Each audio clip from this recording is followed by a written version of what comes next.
Salut, c'est Franck Taluto. Suite et fin aujourd'hui de la conversation avec Fabien Lemoine. Après une première partie plus axée sur sa vie actuelle au FC Lorient, qui est toujours disponible à l'écoute, retour ici sur ses 6 années passées à Saint-Etienne, qu'il qualifie comme la période la plus faste de sa carrière, malgré une fin en demi-teinte. Dessous de verre, 12e numéro, 2e épisode, c'est parti.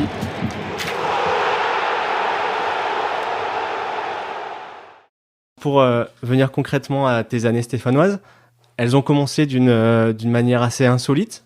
Est-ce que tu peux raconter les circonstances de ton transfert depuis Rennes ? Je sors d'une année compliquée avec ma blessure au rein, là, ma néphrectomie. Du coup, je décide de partir en prêt 1 an à Évian. Parce que c'est vrai qu'il y avait ce club-là qui était attentif à ma situation, on va dire, et qui était motivé pour me relancer. Les autres clubs étaient un peu frileux. En se posant la question, voilà, comment ça se fait que Rennes le laisse partir ? Est-ce qu'il n'y a pas dessous un problème plus important que entre guillemets, une simple ablation du rein? Est-ce que voilà, il a du mal à revenir? Est-ce qu'il y a des problèmes de santé? Donc voilà, donc je prends la décision de partir à Évian pour avoir du temps de jeu. Et le deal, c'était un prêt d'1 an et ensuite retour à Rennes. Et donc je suis à Évian, je passe mes tests médicaux, visite médicale. Et au moment où je ressors entre 2 bâtiments, je prends mon portable et je vois plein d'appels. Mon agent, ma femme et tout. Je dis, c'est bizarre. Pour la première chose que je fais, je vais rappeler ma femme quand même. Là, ma femme me parle transfert. Donc, elle avait eu mon agent au téléphone en disant, est-ce que lui devait arriver le lendemain matin pour la signature. En disant, Fab, surtout, ne signe pas parce que voilà, il y a peut-être des discussions possibles avec un autre club. Je dis, ok, bon bah voilà, on va attendre. Donc je continue moi à faire ma visite, mais après la signature n'était pas prévue, donc je continue à faire mes tests. Le soir, je mangeais avec tout le monde, avec les dirigeants d'Évian, le coach, tout ça. Très bon resto d'ailleurs. Et puis je rentre à l'hôtel, 21h, 22h. Et puis à partir de 22h30, 23h, les appels commencent à fuser de mon agent, de Saint-Étienne, comme quoi voilà, ils veulent absolument me récupérer. Et eux, ils veulent me transférer. Donc après, là, c'est plus la même chose, quoi. Et donc, du coup, je dis, bah, ok, par contre, demain matin, moi, c'était Pascal Duprat à l'époque, qui était directeur sportif. Je dis, bah, moi, le directeur sportif, monsieur Duprat, il arrive demain matin à 9h30, me récupérer à l'hôtel pour aller au siège pour signer. Ben, il est 23h, il vous reste 10 heures, quoi. Donc, faut clairement se dépêcher et puis, voilà, sortir quelque chose. Négocier avec Rennes, me proposer quelque chose, et puis voilà. Ça a bien avancé là pendant les heures qui ont suivi jusqu'à 3-4 heures du mat. Le problème, c'est qu'on n'arrivait pas à avoir Rennes. Le directeur sportif, c'était Pierre Drey aussi à l'époque, il était parti à l'étranger. Du coup, il n'était pas joignable. Et donc moi, j'ai essayé de le joindre, mais il avait un gros décalage horaire.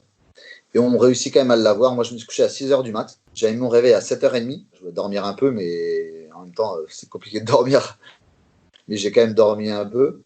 Et voilà, à 4h30, 5h, c'est bouclé avec Saint-Étienne quasiment. Mais donc voilà, les discussions continuent un petit peu, mais voilà, ça allait se faire.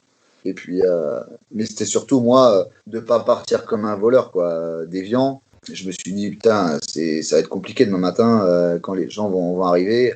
Donc je voulais que les dirigeants d'Évian soient mis au courant avant de venir me voir à l'hôtel. Et ils ont été mis au courant quelques minutes avant, je pense, peut-être 1 heure avant. Comme quoi, voilà, moi je souhaitais forcément aller à Saint-Étienne pour le projet, pour l'institution, pour mon cas perso, clairement, parce que c'est vrai que moi je faisais un prêt d'1 an sec, alors que je signais 4 ans à Saint-Etienne. Avec ce que je venais de vivre, pour moi la sécurité du contrat était quand même aussi hyper importante. Et au niveau sportif, qu'est-ce que tu venais chercher ? Parce que le club n'était pas encore le club européen que vous en avez fait par la suite. Saint-Étienne, quand même, c'était médiatiquement parlant. Ça faisait partie, même s'ils sortaient une saison, je crois qu'ils avaient fini 17e, je crois, c'était l'année d'avant. Pas loin de la relégation, l'année d'avant. Et celle-là, ouais, 11 ou 12e, ils avaient fait un gros début, je crois. Après, ils s'étaient essoufflés un peu sur la fin. Mais non, moi, ce que je voyais, c'était un club de dingue, en fait. Après, je connaissais parce que j'allais voir moi des matchs à Laval quand il y avait Laval-Saint-Étienne, quand Saint-Étienne était en Ligue 2. C'est le fiancé de ma cousine qui m'a un peu mis dans le bain, et lui était fan de Saint-Étienne. Et quand Saint-Étienne venait à Laval, on y allait. Moi, ce que je voyais, c'était des fans. J'adorais l'Allemagne, le championnat allemand, les grosses ambiances. Je me dis, ouais, là-bas, en fait, moi, je voyais que des étoiles là-bas, quoi. Donc, quand j'ai su Saint-Étienne, en plus, j'avais des maillots de Saint-Étienne quand j'étais au centre de formation à Rennes, des maillots de Saint-Étienne. Je me suis fait engueuler 1 ou 2 fois d'ailleurs parce que je les mettais. Donc les mecs, les dirigeants me disaient, mais si tu vas aller là-bas, va là-bas, mais pas le maillot de Saint-Étienne quand tu es au centre de formation à Rennes. Donc voilà, mais c'est vrai que j'étais assez branché. Et pour moi, c'était vraiment voilà, vivre un truc de fou, quoi. C'était quelle époque on va dire en tant que supporter que tu as suivi? Alors au tout début, Ligue 2, il y avait Bridono, je me rappelle. Même une fois, je crois que c'était Casagrande dans les buts. En attaque, comment il s'appelait? Il avait une queue de cheval là. Comment il s'appelait? Il était bon de la tête. Dirocco? C'est ça, Alex Di Rocco. Alex Di Rocco. Alors, franchement, l'année, je ne sais plus exactement. Je devais avoir 13, un peu plus, 14, 15, 87, donc 2002, 2003, un truc comme ça, 2004 peut-être. Les faux passeports, c'est quoi? C'est 2000. Avec Alex Aloisio, c'est 2000. 2000 et descente en Ligue 2 en 2001. Déjà, l'époque Alex Aloxio, j'étais fan. C'est là que ça a commencé vraiment. Mais j'étais plus fan déjà de l'équipe, qui était sur l'offensive en permanence et tout. Mais quand je regardais les matchs sur Canal, c'était les fumigènes à gogo, tout ça, ça me plaisait, quoi. Donc je disais, waouh, ça c'est du stade, quoi. Et en fait, à un moment donné, moi c'est ces images-là qui m'ont resté le 4-0 contre Marseille, là, 5-1, avec comment c'était Porato dans les buts, je me rappelle. Et en fait, c'est toutes ces images-là, moi, ça me faisait tilt. C'était par rapport à Rennes, c'était pas forcément une évolution parce que le club était pas encore européen comme on a pu l'être après en finissant 4-5e et tout, mais c'était vraiment c'était passé à autre chose, mais tout en allant dans un club qui a énormément d'ambition, quoi.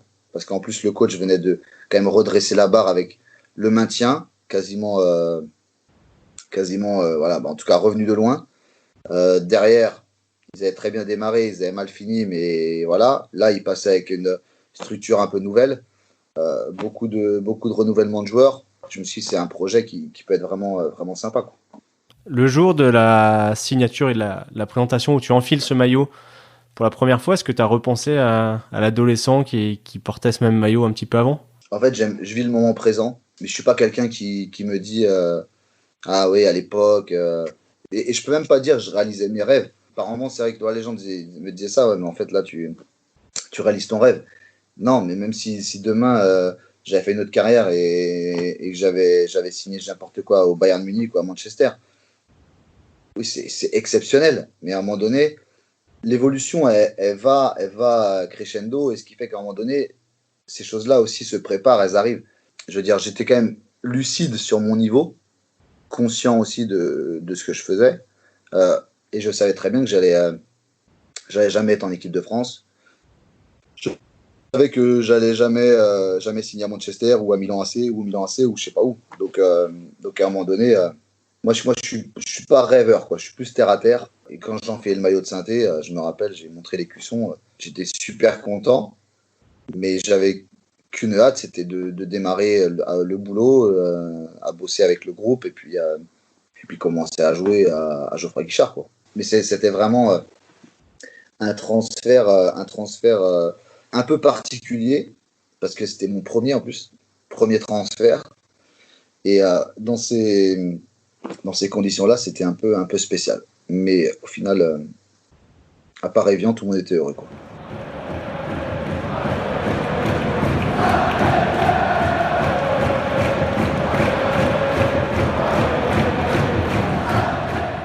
C'est un peu difficile à résumer en une réponse, mais qu'est-ce que tu retiens des 6 années que tu as passées ici? Je dirais pas magique, mais pas loin. Fantastique. Si c'est pas magique, c'est fantastique. Mais non, franchement, moi j'ai pris un pied énorme. Un pied énorme. Dans ce stade, on a gagné un titre. Le lendemain de la Coupe de la Ligue, c'était une dinguerie, quoi. Franchement, c'était fou.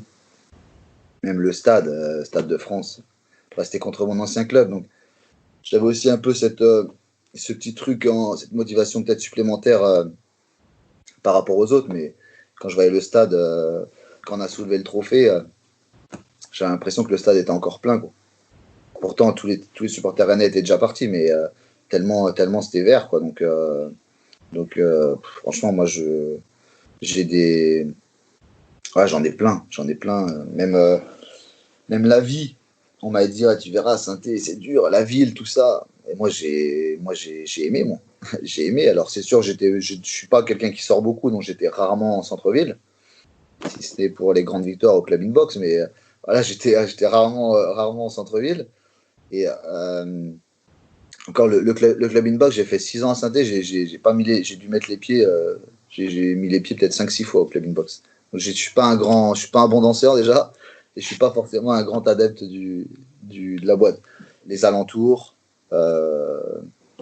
les gens, moi c'est ça aussi qui me plaît. T'as beau me mettre dans les plus beaux endroits du monde, mais si les gens ils sont cons, ou en tout cas qui partagent pas ce que j'aime, à un moment donné tu te fais chier, quoi. Sauf que là, bah, les gens ils partagent tes valeurs simples, bonne franquette, bonne ambiance, bon vivant. Tu joues au football dans un stade de fou. Bah, attends, mais là il y a pas mieux, quoi, en termes de manquer la plage. Donc voilà, mais franchement, c'est non non. Moi je me suis régalé. Comme je te disais, l'intensité de ce passage avec la Coupe d'Europe, quand on a été à l'Inter et tout, c'était la folie. C'était la folie. Vous avez vu aussi le stade changer de peau? Quand on a découvert c'est contre Sochaux, je crois, l'inauguration d'une des deux tribunes, je crois. On fait un match de fou et la brise, il prend un rouge au bout de 10 minutes, un quart d'heure de jeu, je crois. On perd 1-0 sur un retourné acrobatique là, des 18 mètres sur un retour de corner, je m'en rappelle.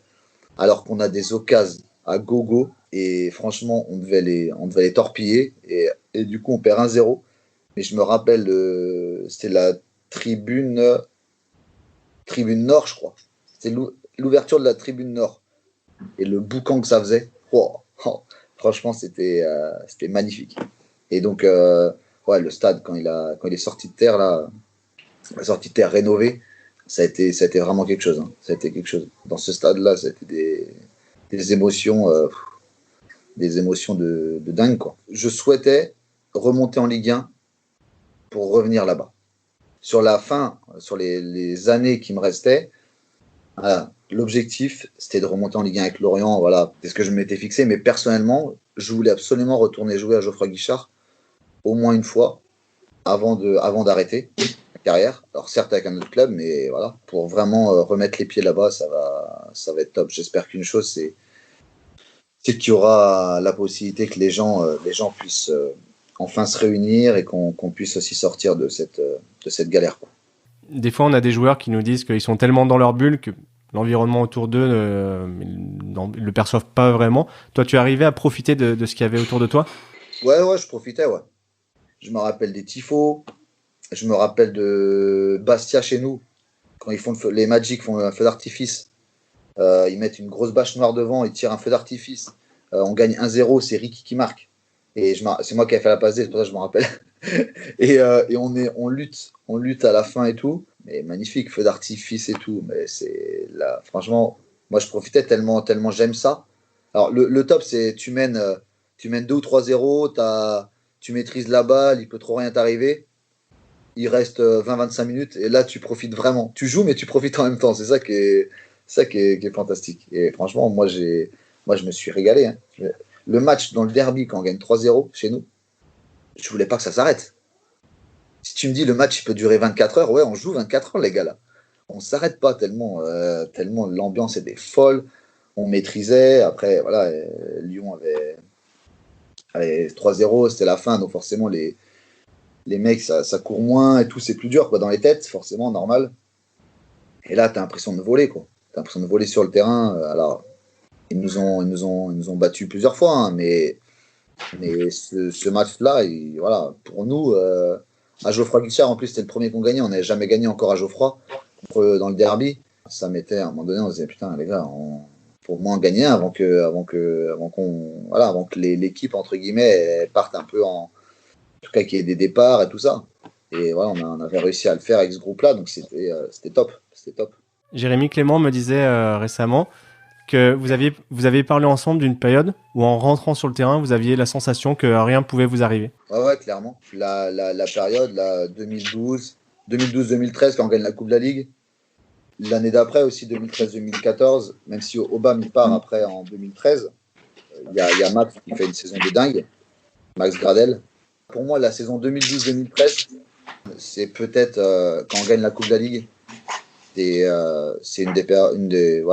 une des saisons les plus abouties en termes de jeu. Et clairement, on était chez nous.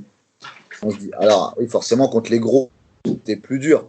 Mais on était chez nous, mais on avait l'impression, mais pendant en plus un moment, parce que ouais, peut-être sur deux ans, moi je suis arrivé en 2011, j'ai fait 2011-2012, 2012-2013, même 2013-2014. Sur 2012-2013, 2013-2014, franchement, on a l'impression à domicile, même quand on avait Paris qui venait chez nous, ouais, les gars, il n'y avait pas de souci, quoi. On savait qu'on allait répondre présent. Je ne dis pas qu'on allait gagner, mais on allait répondre présent. On allait leur faire mal. Eux, ils vont nous faire mal, c'est sûr, on s'y attendait, on était prêts. On savait que nous aussi, on allait leur faire mal. Et c'est trop agréable de rentrer comme ça, de se sentir puissant. Non, franchement, c'est. Et on se le disait entre nous. Putain, les gars, mais franchement, qu'est-ce qui nous arrive là? On a l'impression. Alors après, on le disait en rigolant, mais avec le recul, on a fait un petit apéro Skype avec G il y a quelques semaines. On se le disait. Et maintenant, c'est vrai que voilà, on se disait, mais aujourd'hui, on gagne, c'est sûr. C'est sûr. Même si des fois, on n'était pas forcément hyper beau, mais on avait quand même, je pense, cet état d'esprit de courir pour les autres, de solidarité, qui faisait qu'à un moment donné, ça passait. Vous étiez complet dans toutes les lignes. Il y avait notamment un super milieu de terrain. Il y avait toi, il y avait Jérémy, il y avait Josua, Renaud, il y a même eu Mathieu Bodmer un moment. Il y avait du monde, mais surtout, on était vachement complémentaires, quoi. Vachement complémentaires. Et puis, en dehors, on s'entendait super bien. Sur le terrain, on s'entendait super bien. Les associations étaient top. Même quand quand Jay a eu sa blessure, c'est vrai que Joshua, il a super bien rempli ce rôle-là de sentinelle. L'équipe, on se sentait fort, mais au milieu, on se sentait aussi hyper puissant, quoi. Parce qu'en plus, on avait cette affinité à l'extérieur et qui faisait que, quoi qu'il arrive, quand tu tapes dans la main, quand le mec a fait une bonne passe ou un bon tacle, en plus, nous, il ne nous fallait pas grand-chose. Hein. Tu reviens défendre, tu mets un coup d'épaule, le gars à côté, il est super excité. Ouais, bien joué, bien joué. Tu vois, on n'attendait pas que le mec fasse 10 passements de jambes pour aller lui taper dans la main, quoi. Le mec, il avait juste à gagner un duel de la tête et on lui criait dessus en disant bien joué comme si c'était notre frère, quoi. Donc, c'est des super mecs. Après, comme je te disais tout à l'heure, voilà, ces valeurs-là, en fait, les valeurs du Forez, je pense que, après, je vais pas nous enflammer, mais je pense que les gens aussi se retrouvaient dans cette équipe. Parce qu'on avait cette âme un peu là où, voilà, on donnait tout pour le club. Aujourd'hui, c'est à Lorient, je donne tout pour Lorient. Donc après, c'est nos mentalités, mais les mentalités de chaque individu a fait qu'à un moment donné, on a réussi à dégager une osmose collective qui était forte, quoi.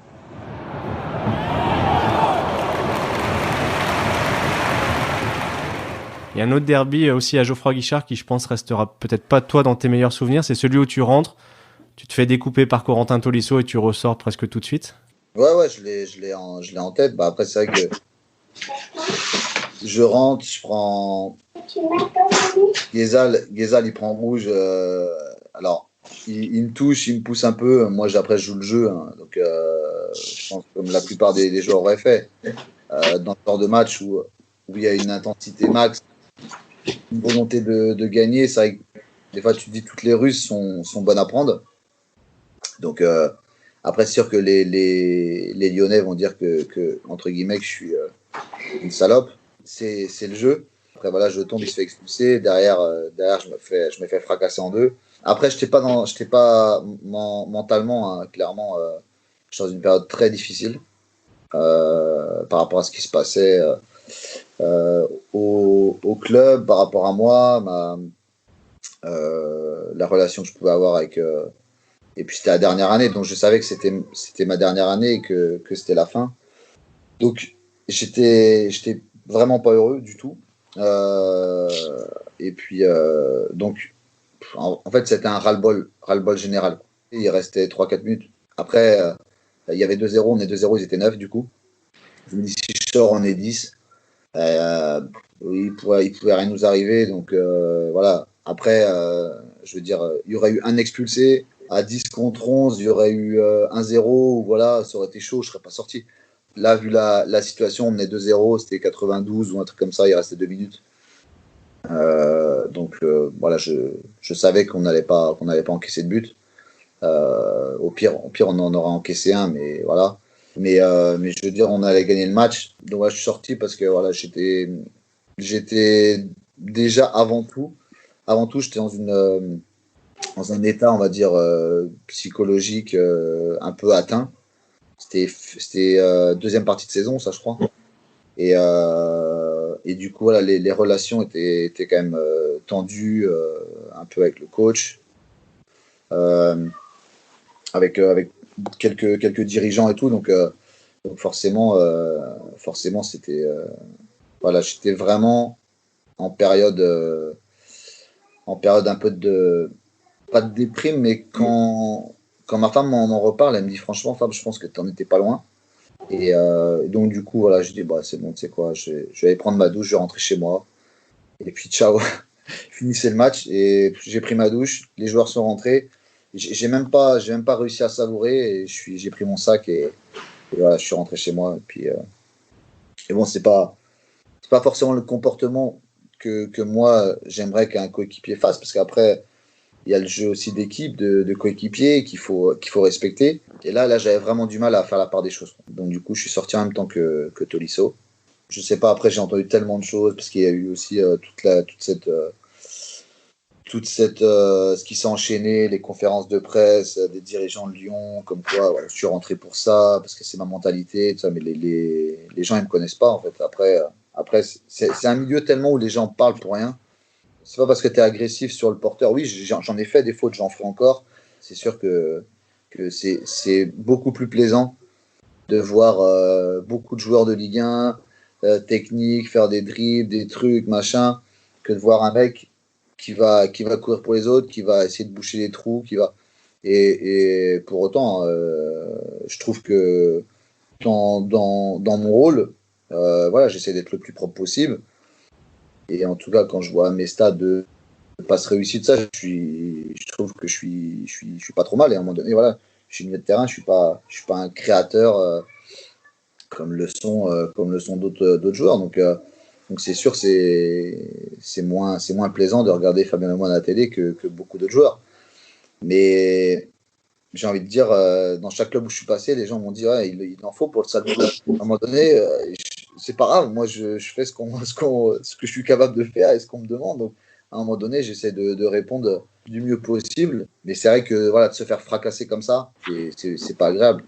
En plus, après, il y a eu l'OL TV sur ce match-là, qui a vraiment aussi alimenté un peu les choses. Parce que j'ai entendu des commentaires comme quoi c'était bien fait pour ma gueule, machin, que je méritais que ça, pour tout ce que j'avais pu faire.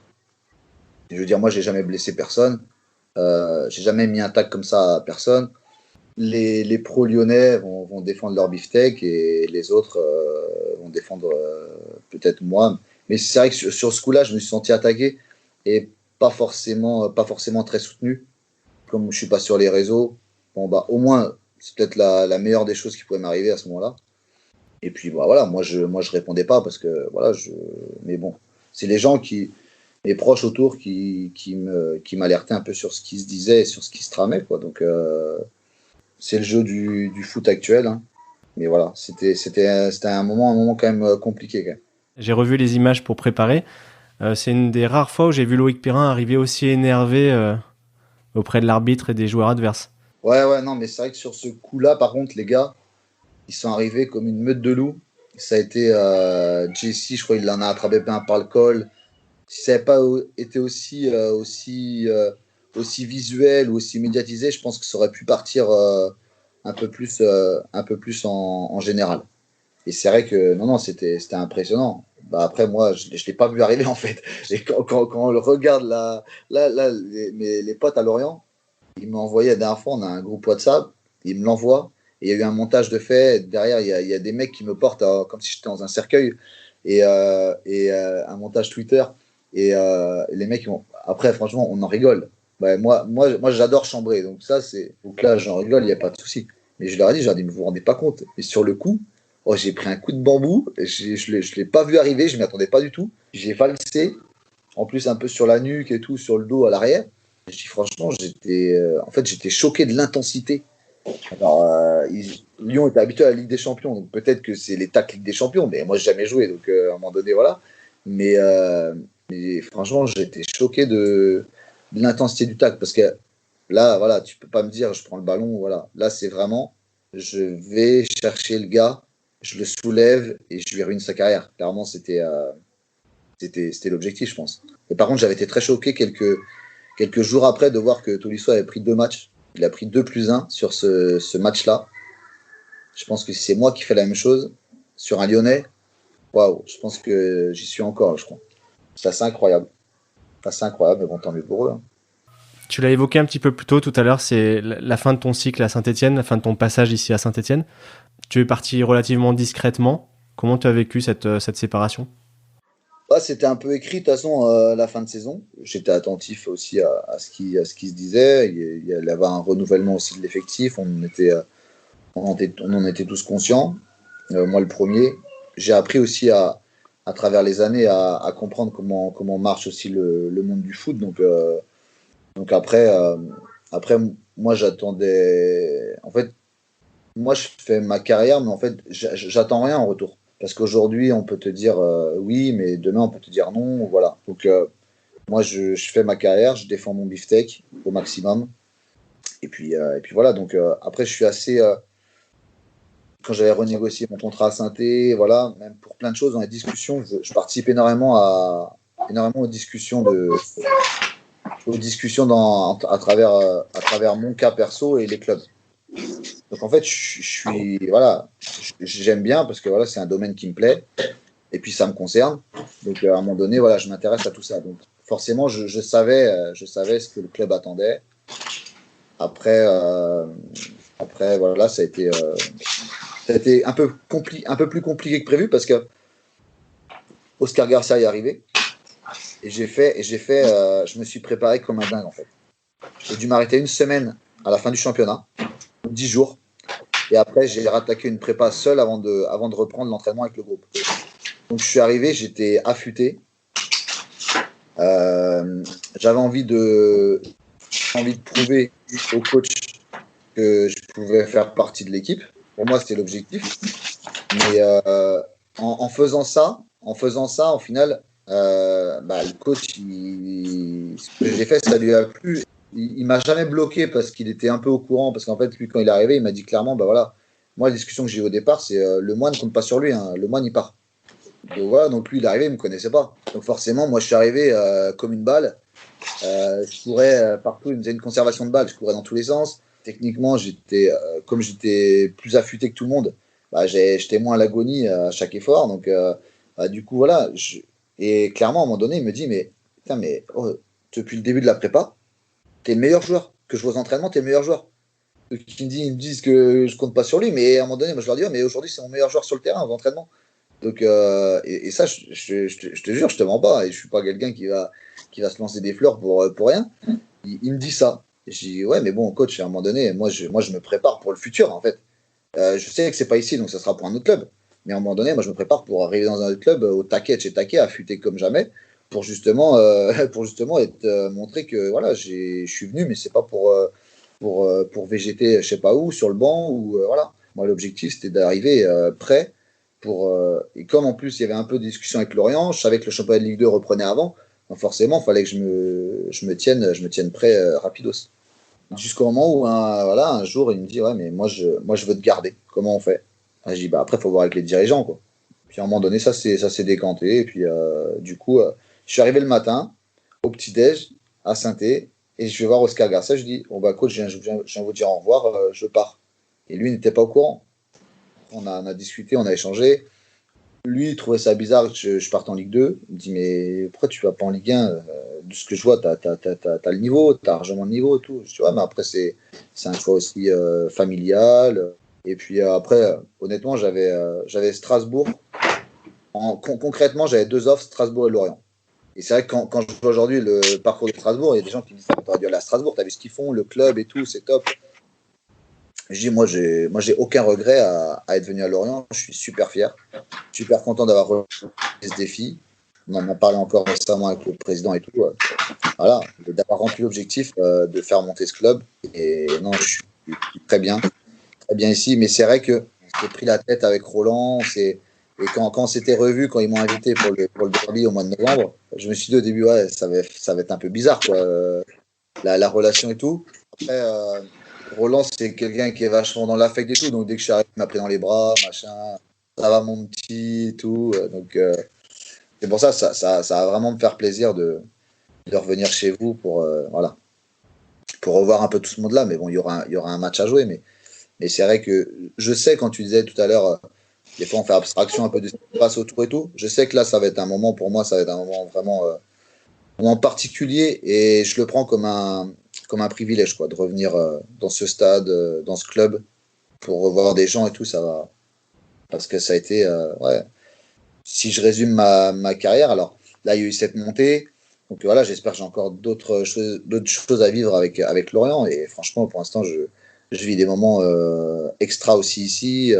Là, il y a vraiment un projet qui s'est mis en route et tout depuis qu'on est arrivé. Au début avec le coach Landreau, après il y a eu coach Pellissier qui est arrivé.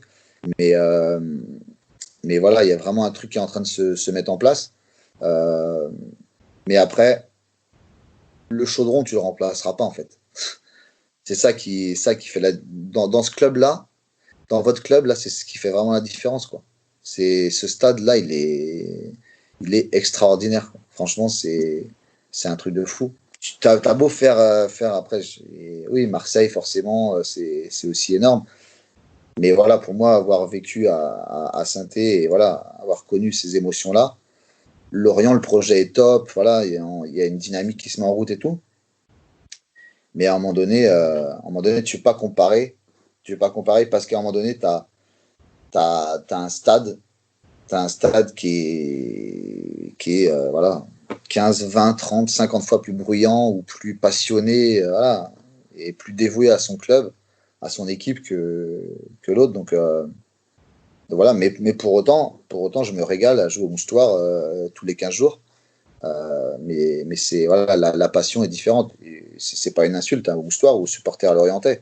Et je pense qu'ils en sont conscients que voilà, c'est pas la même chose. Mais en tout cas, on est content de pouvoir leur offrir des déplacements sympas. Ils vont pouvoir connaître des stades. Bah, ils le connaissent déjà, mais voilà, retourner dans des stades exceptionnels. Bon, en tout cas, c'est tout ce que je peux te souhaiter, c'est de revenir dans un Geoffroy Guichard, alors peut-être pas plein, mais au moins bien rempli. Ça serait une bonne nouvelle pour tout le monde. Et je te remercie encore une fois d'avoir pris le temps de nous raconter tout ça. C'était un plaisir. Là, déjà, je parlerai à titre personnel. Et puis, j'imagine, toutes les personnes qui vont écouter ça vont se régaler. Ok, bah super. Il n'y a pas de souci. Salut Fabien, à bientôt. Merci à toi d'avoir pensé à moi. À bientôt. Ciao, ciao, bye. Merci à Fabien pour sa disponibilité. Merci à vous de l'avoir écouté. Si vous avez aimé, vous pouvez partager le lien du podcast à vos proches et sur les réseaux sociaux. Ça m'aidera à le développer et à pouvoir vous proposer de nouveaux entretiens. Pour celles et ceux qui l'écoutent sur Apple Podcast, n'hésitez pas à lui mettre 5 étoiles et un commentaire, ça me sera très précieux. Pour prolonger la conversation, faire des remarques ou donner des idées, ça se passe sur la page Facebook ou les comptes Twitter et Instagram de Dessous de Verre. Vous pouvez aussi m'écrire à l'adresse dessous-de-verre@gmail.com et on se retrouve le mois prochain. Ciao!